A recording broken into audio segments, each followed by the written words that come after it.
Fokus paling utama apresiasi saya bahwa ini gereja terlalu kaya dan kebutuhannya juga besar. Orang kaya kan semakin kaya semakin besar bayar listriknya misalnya.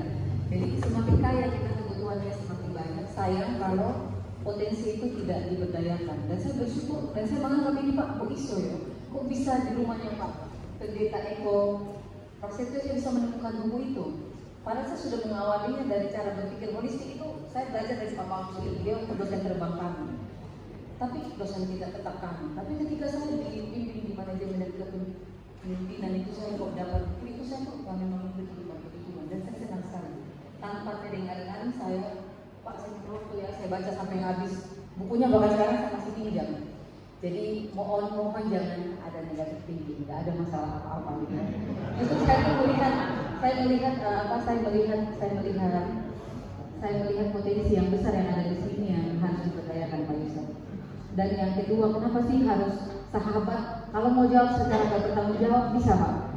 Waktu kami Zoom pertama sama calon pemimpin sudah bilang belum nih, teman-temanmu sudah mulai tulis filiasi loh. Nah, itu kan saya bisa jawab begitu, kenapa filiasi?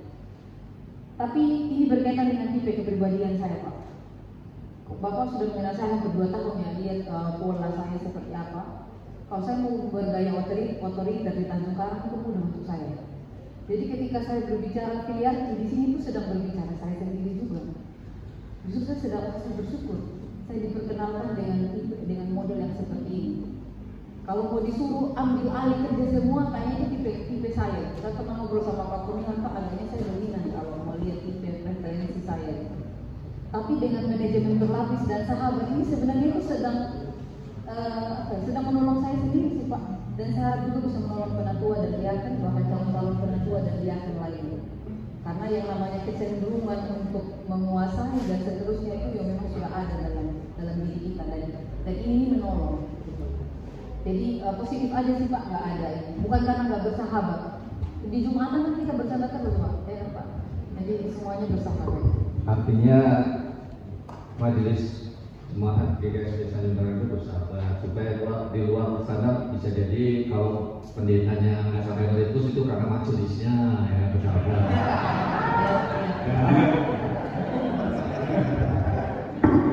Oleh karena itu saya baik. Kemudian saya ingin menurut Mbak Lomi bagaimana menerapkan manajemen berlapis dan kepemimpinan filiasi strateginya atau rencana yang akan jika Mbak Lomi nanti jadi pendeta, bagaimana bisa tadi Mbak Lomi katakan pendeta dan majelis setara dalam menerapkan manajemen berlapis dan kepemimpinan filiasi. Kami kan ingin mendapatkan bagaimana rencana atau strategi atau cara menerapkan itu sehingga nanti apa yang sama-sama kita menjadi keinginan kita itu bisa sejalan karena majelis dan pendeta itu setara seperti yang dikatakan oleh Pak Lomi. Pak, yang pertama Tanjung Karang KSBS itu nggak ada lagi istilah majelis dan pendeta. Yang ada majelis jemaat di dalamnya penatua, pendeta dan diaken. Jadi nggak ada perbedaan majelis dan pendeta. Baik. Tapi yang pertama, yang kedua, Bapak mau tangkap dulu? Ya, saya mencatat yang tadi ada pendeta dan majelis setara. Iya. Jadi maksudnya pendeta, penatua dan diaken itu setara sebagai majelis lembaga pengambilan keputusan tertinggi dalam gereja. Jadi itu. Terus yang kedua, bagaimana supaya bisa manajemen berlapis ini kita lakukan? Yang pertama, kita harus mengenal dulu domba-domba itu yang memang dia punya sayap, nggak bisa kita paksa harus berenang. Dan memang itu proyek pertama kita Pak di 2025 adalah pendataan jemaat.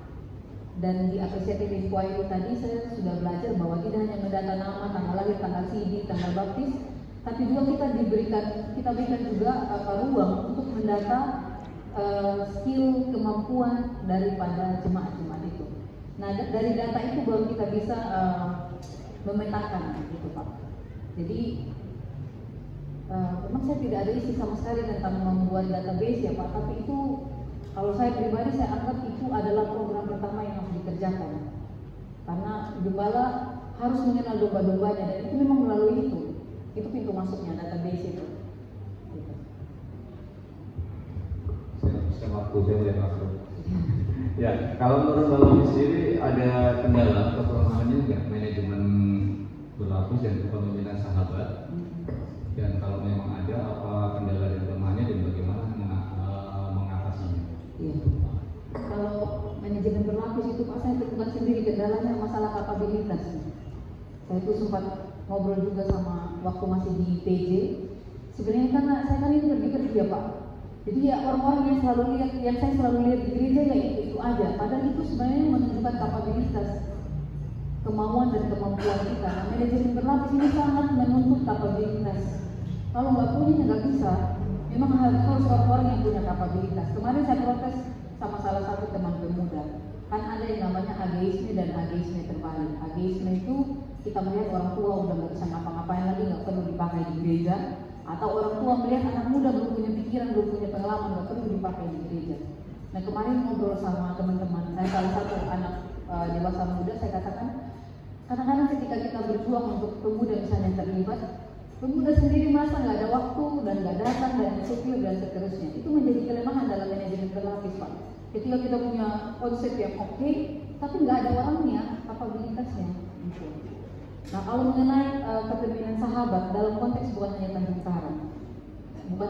Karang, gereja GSPS ini kan gereja keluarga. Nah jangan takutnya, memang ini harus clear yang dimaksud dengan sahabat ini. Karena kalau nggak clear, maka akan terjadi kegeepan. Pak Yusuf hanya mau berteman sama Pak Setianto, nggak mau berteman sama Pak Rudi misalnya. Pikirnya sahabat itu seperti itu. Itu bisa menjadi masalah. Kalau memang ada gap di sini, kalau ada atau dimanapun di gereja GSPS yang lain, maka gap itu kan semakin kuat karena pikirnya sahabat adalah teman-teman seklik. Padahal yang dimaksud dengan sahabat ini bukan teman-teman seklik, siapapun itu menjadi teman.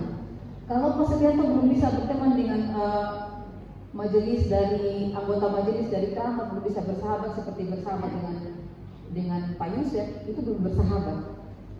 Karena selama ini teman blog, lalu akrab kemana-mana si blog-blog itu belum bersahabat, itu gap namanya, itu kelompok-kelompok, itu belum menjadi sahabat. Nah itu juga menjadi masalah. Salah kaprah terhadap makna sahabat itu juga menjadi kelemahannya. Jadi gimana caranya? Gitu. Jadi gimana caranya menghadapi ini? Ya paling pertama yang harus di-clearkan apa itu yang dimaksud dengan filiality di sini. Ya itu tadi bukan masalah gap-gapan kita, tapi bagaimana kita bisa terbuka dan bersahabat dengan semua orang, bahkan dengan orang yang berbeda pandangan dengan kita sekalipun. Gitu. Yaitu tugas kita Pak. Lalu yang manajemen berlapis itu ya itu kayak kemarin ya saya sudah mulai membuka perasaan gitu dengan pemuda gitu. Sekali lagi saya bilang gembala bukan masalah khotbah saja, tapi bagaimana ketemu pikiran dengan pikiran, rasa dengan jemaat, dan saya mencoba menyampaikan isu kapabilitas itu. Gitu. Ketika kita mau semangat mau ngapain tapi nggak punya kepercayaan diri, dan ini juga Pak, kenapa saya angkat isu kapabilitas ini sebagai kelemahan. Waktu saya wawancara 40 lebih majelis itu, memang itu secara implisit itu keluar. Tapi kami kan bukan teolog, tapi kami kan bukan ini. Tapi saya bersyukur walaupun ada insecure seperti itu, tapi tetap mau memberi diri. Jadi yang saya maknai kapabilitas itu adalah punya kemampuan, tapi juga kemauan. Nah kalau Tanjung Karang kemampuan sudah punya semua, tinggal kemauan apakah ada. Itu yang menjadi tantangannya di manajemen berlapis. Ya, kalau melihat manajemen berlapis kan bagaimana sih cara Mbak Lomi nanti sebagai pendeta bisa menggerakkan semua agar masuk terlibat dalam lapisan-lapisan itu? Iya, jadi mereka akan dimasukkan ke ruang-ruang yang sesuai dengan potensi. Misalnya dalam sudut pandang spiritualitas saja tadi, tipe kepribadiannya Bu Bambang, tipe kepribadiannya Bu Sugeng yang karena ini teman perkunjungan saya seringkali, tipe kepribadiannya Bu Koko, itu saya tahu ini masuk di bagian mana. Mereka bisa menjadi lapisan-lapisan yang diturunkan dari diakonia, karena kita tuh spiritualitasnya pemerhati misalnya. Jadi itu kalau mau dilihat dari sudut pandang spiritualitas. Tapi dari sudut pandang yang lain ada dosen, ada Pak Yusuf, ada Pak Nur Laksana, ada guru Ibu Budia. Itu barangkali 3 orang ini kita bisa masukkan membawahi lapisan-lapisan, ada Pak Pran dan seterusnya. misalnya di komisi sekolah nanti di bawahnya ada lapisan-lapisan yang bapak-bapak ini masuk atau dampingi, misalnya untuk memikirkan SPK 5 gitu.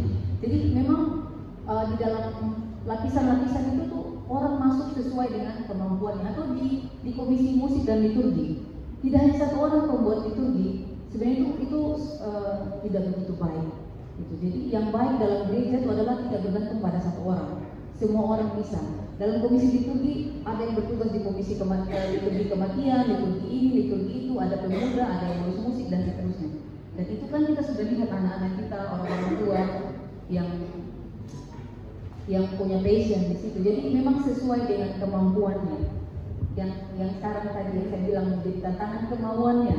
Kalau kemampuannya itu sudah cukup terbaik saja.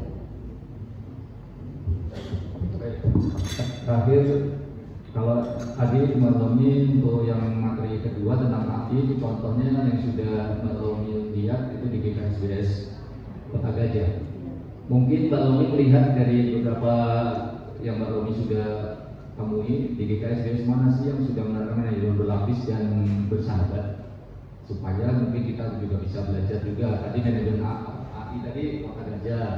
Nah, mungkin kita bisa juga dapat informasi dari Mbak Romi yang sudah menerapkan manajemen berlapis dan kepemimpinan sahabat. Terima kasih. Iya, terima kasih Pak. Tidak semua gereja itu saya bisa di tempat saya pemimpinnya, tidak semuanya saya bisa masuk di dalamnya. Kadang-kadang karena pas memang nggak ada kegiatan itu, atau karena memang waktu dan seterusnya. Pokoknya tidak semua dari 8 gereja ini saya ikut MMJ, saya betul-betul masuk di dalam sistem itu, tidak semua.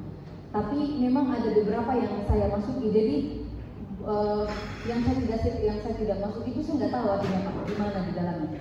Tapi yang saya pernah masuk sampai kepada MMJ dan seterusnya, itu tadi tata kesetaraan itu sebenarnya bahasa lain mungkin dari spirit yang filial itu. Misalnya kemarin di Bau gitu kan, saya bilang ya ampun saya pikir hanya fata morgana sebuah iklim dalam majelis ini seperti ini kayak keluargaannya. MMJ itu rapat itu kayak bukan rapat, dia seperti kita persekutuan, aura yang dirasakan dalam rapat itu aura itu nggak ada aura tegang dan seterusnya gitu. Dan itu nggak, mereka mungkin di sana belum disebut hierarki ya Pak, tapi yang dihidupi sudah itu diambil dari mungkin prinsip kesetaraan dalam tes deklarasi moral. Tapi sebagai saya yang sedang belajar hierarki, saya melihat ini sudah dihidupi. Nah ini masalah artikulasi yang datang kemudian. Kalau manajemen berlapis, memang ini usulan saya kayaknya belum ada di gereja lain, tapi dalam komisi-komisi sudah ada. Tadi saya katakan Tanjung Karang sudah ada komisi Pak, cuma ingin memperjelas wewenang orang di dalam komisi itu dengan tim-tim. Karena saya dapat sendiri dari komisi bahwa kadang dibatasi wewenangnya, jadi bingung dia mau buat apa. Kadang-kadang majelis ambil alih kembali semuanya, gitu setelah dikasih tanggung jawab. Ya, terima kasih, cukup. Baik, terima kasih. Masih 5 menit ya. Jadi dipersilakan penguji dan pemilik melakukan ke kotak nomor 4, kotak terakhir.